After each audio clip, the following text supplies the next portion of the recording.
Dear students, Assalamu alaikum. Welcome to our online classes. Today we will learn transformation. ট্রান্সফরমেশনের বিগত কয়েকটি ক্লাসে আমরা বিভিন্ন রুলস সম্পর্কে ডিসকাস করেছি। আজকে আমরা যে রুলসগুলো ডিসকাস করব অ্যাফার্মেটিভ থেকে নেগেটিভ করার জন্য, সেখানে আমরা দেখছি টু যুক্ত সেন্টেন্স। টু যুক্ত সেন্টেন্স, এই সেন্টেন্স, এই ধরনের সেন্টেন্সকে আমরা কিভাবে নেগেটিভ সেন্টেন্সে পরিবর্তন করব, আজকে আমরা সে বিষয়ে শিখব। এ ধরনের সেন্টেন্সে যখন আমরা নেগেটিভ করব, অর্থাৎ অ্যাফার্মেটিভ থেকে নেগেটিভ করব, তখন আমাদের প্রদত্ত সেন্টেন্সের সাবজেক্ট এবং ভার্ব অপরিবর্তিত থাকবে। প্রদত্ত সেন্টেন্সে আমি লিখছি, একটু খেয়াল করো।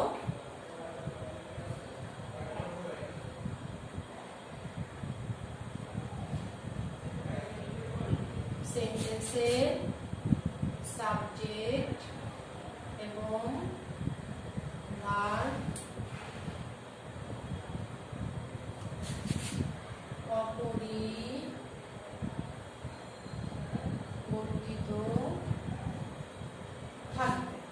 অপরিবর্তিত থাকবে, অর্থাৎ কোনো পরিবর্তন হবে না।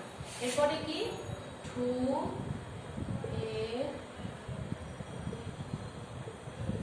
টু এর পরিবর্তে কি বসবে? টু এর পরিবর্তে সো বসবে, প্লাস কি বসবে? প্লাস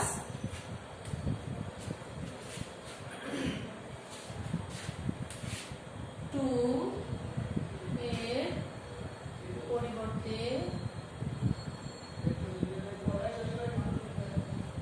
দ্যাট বসবে, প্লাস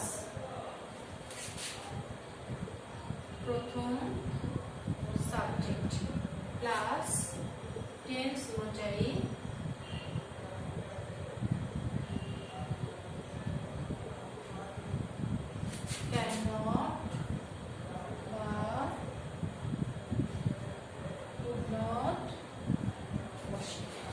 তাহলে দেখো, প্রদত্ত সেন্টেন্সের সাবজেক্ট এবং ভার্ব অপরিবর্তিত থাকবে। টু এর পরিবর্তে সো বসে এবং টু এর পরিবর্তে দ্যাট বসে। এরপরে কি? এরপরে প্রথম সাবজেক্ট, নেক্সট কি? প্লাস টেন্স অনুযায়ী ক্যান নট বা কুড নট বসে। এটা আমরা জানি ক্যান নট কুড নট ব্যবহারের নিয়ম। সেটা কি? যে প্রেজেন্ট টেন্সের ক্ষেত্রে সাধারণত আমরা ক্যান নট ব্যবহার করি, পাস্ট টেন্সের ক্ষেত্রে কুড নট ব্যবহার করি। So students, let's watch some practice. Example দেখি।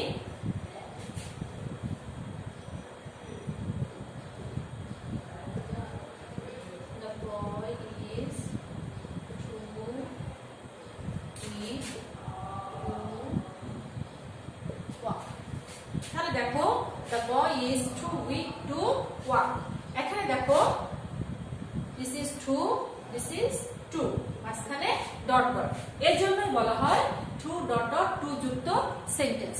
তাহলে এই টু এর আগ পর্যন্ত this is subject and this is verb. তাহলে আমি কি বলেছিলাম, যে যখন নেগেটিভ করব তখন এই সাবজেক্ট এবং ভার্বের কোনো পরিবর্তন করব না। তাহলে সাবজেক্ট এবং ভার্ব কি ছিল? দ্য বয় ইজ, টু এর পরিবর্তে কি লিখবো? সো। সো এরপরে টু এর আগে যা আছে সব বসে যাবে, উইক। এরপরে টু এর পরিবর্তে কি লিখবো? দ্যাট। কি বলেছিলাম? প্রথম সাবজেক্ট। তাহলে প্রথম সাবজেক্ট কি আছে? দা বয়। তাহলে আমরা কিন্তু জানি যে একই সেন্টেন্সে যদি আমরা একাধিক বার একই নাউন ব্যবহার করি, তাহলে সেই সেন্টেন্সটি দেখতে বা শুনতে শ্রুতিমধুর হয় না। সেক্ষেত্রে আমরা কি করি? সেই নাউনের যে প্রোনাউন যেটি আছে আমরা সেটি রিপিট করি। অর্থাৎ তাহলে দা বয়ের পরিবর্তে আমরা তার প্রোনাউন কি লিখবো? হি। হি, দ্যাট, হি। এখন কি? টেন্স অনুযায়ী ক্যান নট বা কুড নট। তাহলে এখানে কি লিখবো? Can not. টু এর পরে কি আছে? ওয়াক। সো স্টুডেন্টস, তাহলে সেন্টেন্সটি কি হলো?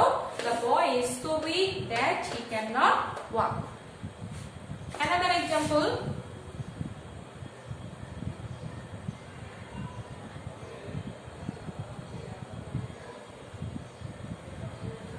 Four, two, by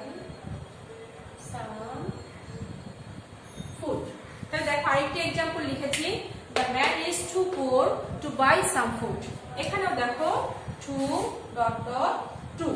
তাহলে আমরা যখন এটাকে নেগেটিভ করছি তখন কি হচ্ছে, the man is, to এর পরিবর্তে কি লিখবো, so, এরপরে কি লিখলাম, poor, এরপরে to এর পরিবর্তে কি লিখবো, that, এরপরে কি প্রথম সাবজেক্ট the man, তাহলে the man এর পরিবর্তে কি লিখবো, he, এরপরে cannot buy some food। তাহলে ক্লিয়ার, তোমরা বুঝতে পেরেছো? আমি আগে ক্লাস নিয়েছি, এখন যদি তোমরা ভিডিওটি দেখো তাহলে তোমরা এটি রিপিট হবে এবং তোমাদের আরো বেশি ভালো মনে থাকবে। তাহলে স্টুডেন্টস, যখন টু ডট ডট টু যুক্ত সেন্টেন্স তখন আমরা কিভাবে নেগেটিভ করব, যে প্রদত্ত সেন্টেন্সের সাবজেক্ট এবং ভার্ব অপরিবর্তিত থাকবে। এরপরে কি লিখবো, টু এর পরিবর্তে সো বসাবো, সো লিখবো। নেক্সট কি, টু এর পরিবর্তে দ্যাট। নেক্সট কি, প্রথম সাবজেক্ট প্লাস টেন্স অনুযায়ী ক্যান নট বা কুড নট, প্লাস কি, অর্থাৎ এটুকুই হলো রুলস। এরপরে আমরা দেখো কিছু এক্সাম্পল, দুটো এক্সাম্পল প্র্যাকটিস করছি। Let's we watch another rules.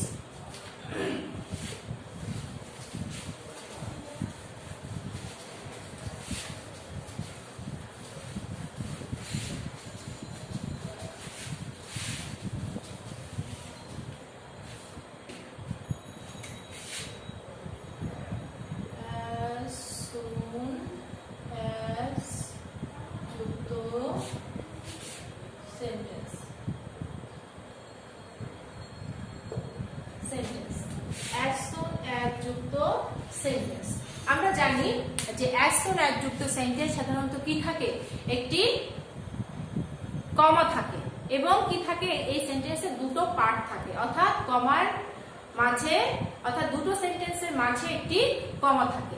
তো এই ধরনের সেন্টেন্স কি, as soon as এর পরিবর্তে আমরা কি লিখবো,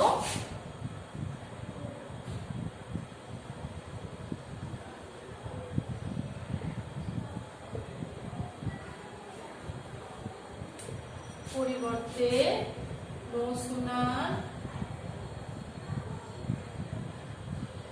had প্লাস কি, V3 প্লাস কমা পূর্ব পর্যন্ত বসে প্লাস কমা উঠে দেন বসে প্লাস বাকি অংশ বসে। মানে দেখো as soon as এর পরিবর্তে no sooner had, আর আমরা জানি কি have has had যদি সেন্টেন্সে থাকে সেক্ষেত্রে আমরা ভার্বের V3 লিখি, তাই না? V3 কি, V3 হচ্ছে ভার্বের পাস্ট পার্টিসিপল। প্রদত্ত সেন্টেন্সে যদি ভার্বের V3 না থাকে বা ভার্বটি যে ফর্মেই থাক, প্রেজেন্ট ফর্ম, পাস্ট ফর্ম, যে ফর্মেই থাক, আমাকে যখন নেগেটিভ সেন্টেন্সে আসতে হবে এবং আমি যখন সেন্টেন্সে হ্যাড ব্যবহার করছি তখন আমাকে অবশ্যই ভার্বের V3 অর্থাৎ পাস্ট পার্টিসিপল ফর্ম লিখতে হবে। প্রদত্ত সেন্টেন্সে যে ভার্বটি থাকবে সেই ভার্বের পাস্ট পার্টিসিপল ফর্ম লিখতে হবে। তাহলে সেটা লিখলাম। নেক্সট কি, কমার পূর্ব পর্যন্ত, অর্থাৎ ভার্বের পরের থেকে শুরু করে কমার পূর্ব পর্যন্ত যা আছে পুরোটাই বসবে, সেখানে কোনো পরিবর্তন হবে না, ভার্বের পূর্ব পর্যন্ত প্লাস কমা উঠে দেন। তাহলে কমা উঠে কি বসবে, দেন বসবে প্লাস বাকি অংশ বসবে। যেমন এক্সাম্পল দেখি,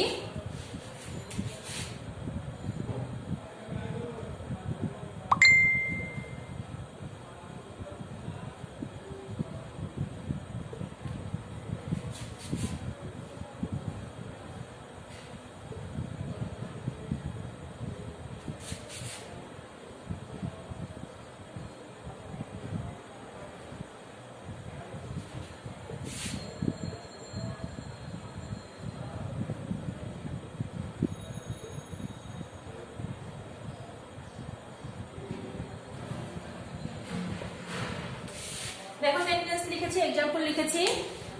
as soon as the boys saw the teacher they entered the classroom। তাহলে এটিকে যদি আমরা নেগেটিভ করি তাহলে as soon as এর পরিবর্তে কি লিখব, no sooner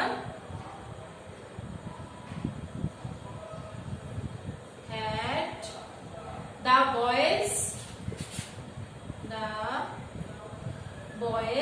this is the verb saw. saw এর past participle কি? see, saw, seen. তাহলে s double e n, seen the teacher. the teacher, এখন কমা, এই যে কমা, this is the comma, কমা উঠে কি? then. এরপরে যা আছে পুরোটাই বসে যাবে। they entered the classroom. আরেকটা एग्जांपल লিখি।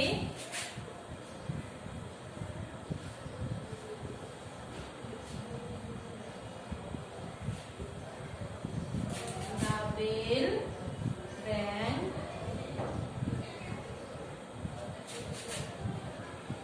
the train started.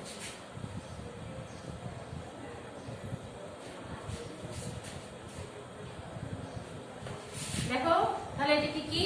no sooner, as soon as এর পরিবর্তে কি লিখবো? no sooner at the bell,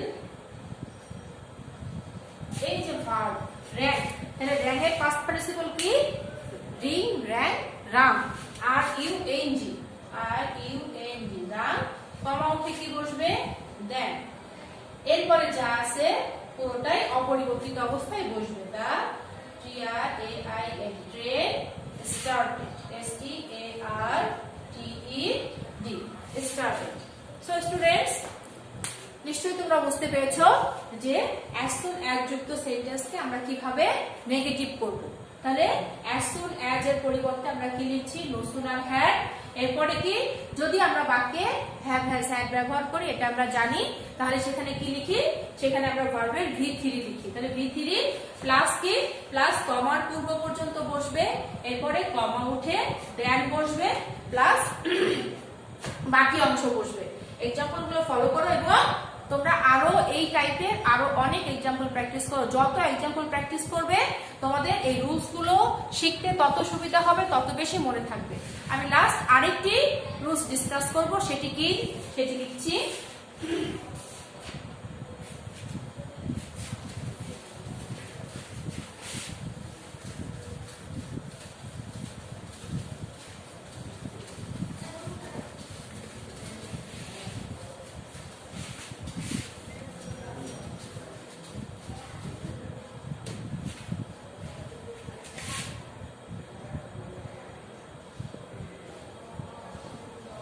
Antonym plus negative affirmative.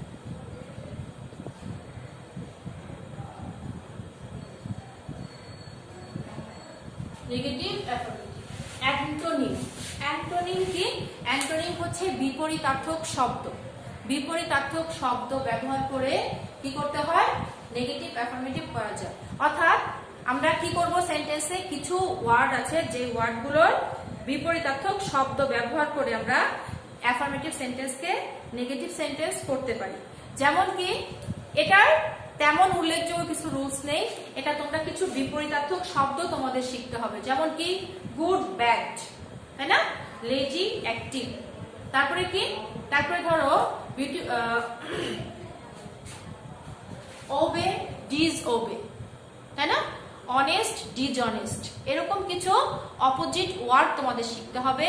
Hopefully তোমাদের কাছে যে বই আছে সেই বইতে এরকম তোমরা পাবে, এনি গ্রামাটিক্যাল বুক, অর্থাৎ তোমাদের বইতে তোমরা এই বিপরীতার্থক শব্দগুলো পাবে। যদি কেউ না জানো তাহলে বই থেকে সেগুলো শিখে নেবে, বিপরীতার্থক শব্দ।